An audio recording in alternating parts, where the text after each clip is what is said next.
बहू ने क्यों मांगी अपनी सास से माफी। मानसी जी का एक ही बेटा था, वह उसे बहुत प्यार करती थी। वह एक पढ़ी लिखी संस्कारी बहू घर लाना चाहती थी।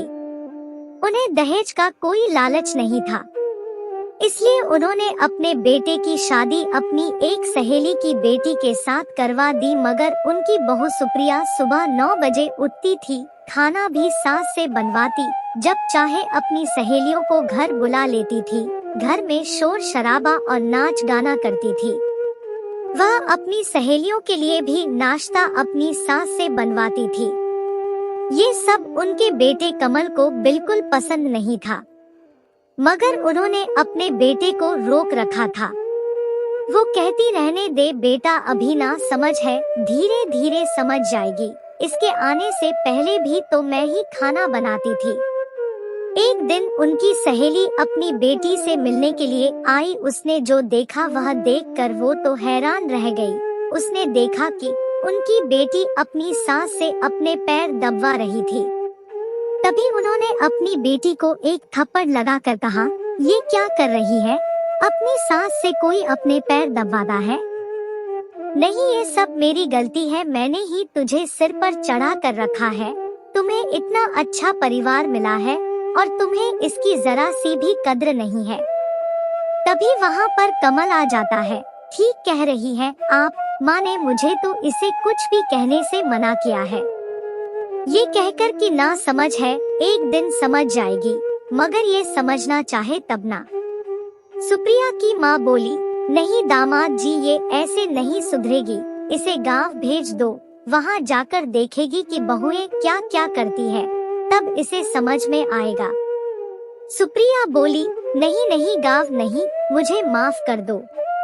सुप्रिया की माँ बोली, नहीं वही कुछ नहीं, दामाद जी आप इसे ले जाइए।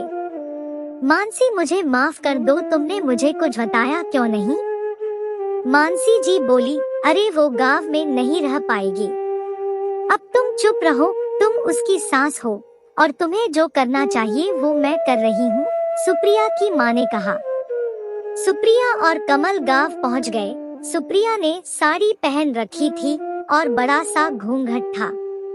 कमल की दादी ने कहा, बेटा क्या बहू को पता नहीं कि आते ही पैर छूते हैं? कमल ने कहा, दादी के पैर छू।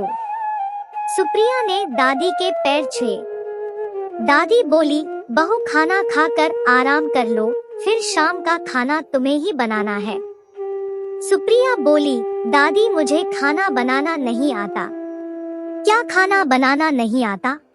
कोई बात नहीं, जैसा भी बनेगा हम खा लेंगे। सुप्रिया चिढ़ जाती है। शाम को सुप्रिया ने खाना बनाया, सबने खाना खाया। दादी बोली, बहू सुबह जल्दी उठकर नहाकर पूजा के लिए आ जाना। अगर देर हुई तो खाना पीना कुछ नहीं मिलेगा। जैसे तैसे सुप्रिया सुबह पूजा में पहुंच गई।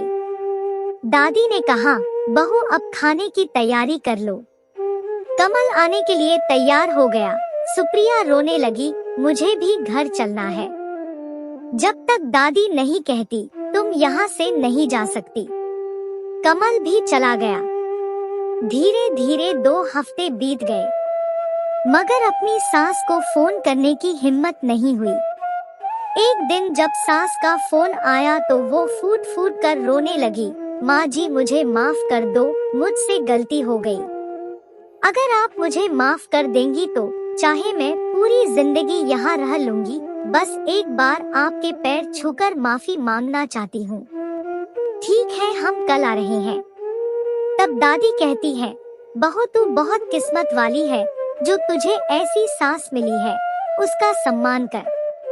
सुप्रिया ने पूछा, क्या मतलब दादी? मतलब ऐसा कोई भी दिन नहीं गया जब उसने तुझे याद ना किया हो।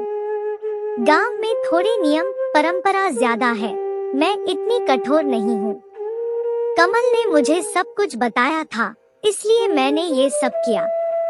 अगर तुम्हें अपने किए पर पछतावा है तो तुम घर जा सकती हो। एक बात बता दूं, तेरी सास हीरा है।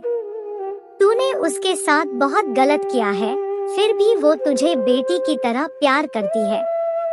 हाँ दादी, बस वो जल्दी से आ जाएं। अगली सुबह मानसी जी सुप्रिया को लेने पहुंच गई। सुप्रिया उनसे लिपटकर खूब रोई और उनके पैर छूकर बोली, अब ऐसा कभी नहीं होगा।